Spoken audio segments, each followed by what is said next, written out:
लोकसभा चुनाव 2024 अपने अंतिम चरण पर है। ऐसे में प्रत्येक सीट पर उम्मीदवारों के नामों को लेकर हर एक पार्टी कश्मकश की स्थिति में नजर आ रही है। इस कड़ी में समाजवादी पार्टी के साथ भी यही कश्मकश बरकरार है। कुछ सीटों पर समाजवादी पार्टी ने अपने उम्मीदवार बदले हैं, तो कुछ यथासंभव रखे गए हैं और अब इस कड़ी में बदायूं लोकसभा सीट चर्चाओं में है। दरअसल बदायूं लोकसभा सीट से समाजवादी पार्टी ने शिवपाल सिंह यादव को अपना प्रत्याशी बनाया है, लेकिन ऐसी चर्चा है कि सपा इस सीट पर अपना प्रत्याशी बदल सकती है। यहां से समाजवादी पार्टी शिवपाल के बेटे आदित्य यादव को टिकट दे सकती है। इस बार के कयास तब लगने शुरू हुए जब बीते दिन मंगलवार को सपा के राष्ट्रीय महासचिव शिवपाल सिंह यादव बदायूं में चुनाव प्रचार कर रहे थे, तो बदायूं की जनता ने युवा चेहरे की मांग की है। इसको लेकर जब पत्रकारों ने शिवपाल सिंह यादव से पूछा कि चर्चा चल रही है कि आदित्य यादव बदायूं से चुनाव लड़ेंगे, तो उन्होंने कहा कि बदायूं की जनता युवा को चाहती है। लोगों ने इस सीट से युवा की मांग भी की है। यहाँ से टिकट का फैसला राष्ट्रीय नेतृत्व ही लेगा, लेकिन अभी लिस्ट में बदायूं से मेरा ही नाम है। वहीं शिवपाल सिंह ने पत्रकारों के जवाब देते हुए आगे कहा कि कुछ चीजें रणनीति के तहत ही की जाती हैं और हर रणनीति का खुलासा आपके सामने तो नहीं किया जाएगा।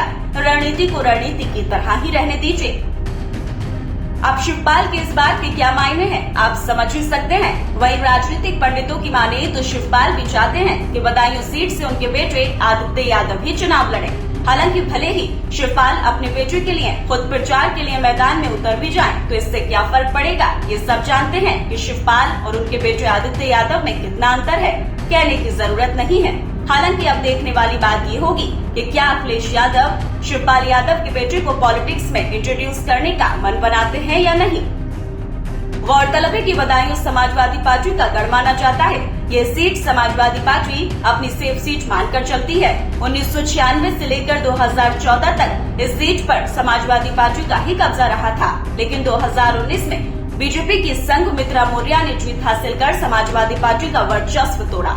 वहीं इस लोकसभा सीट से सबसे ज्यादा 6 बार समाजवादी पार्टी जीती है और अब लोकसभा चुनाव 2024 को लेकर सपा ने सबसे पहले पूर्व सांसद धर्मेंद्र यादव को टिकट देकर मैदान में उतारा था, लेकिन उसके 15 दिन पहले अचानक सपा ने धर्मेंद्र का टिकट निरस्त कर पार्टी के वरिष्ठ नेता शिवपाल सिंह यादव को चुनाव मैदान में उतार दिया है। वहीं अब एक बार फिर उम्मीदवार बदलने को लेकर खलबली मची हुई है। अब चर्चा है कि इस सीट से शिवपाल के बेटे आदित्य चुनाव लड़ेंगे।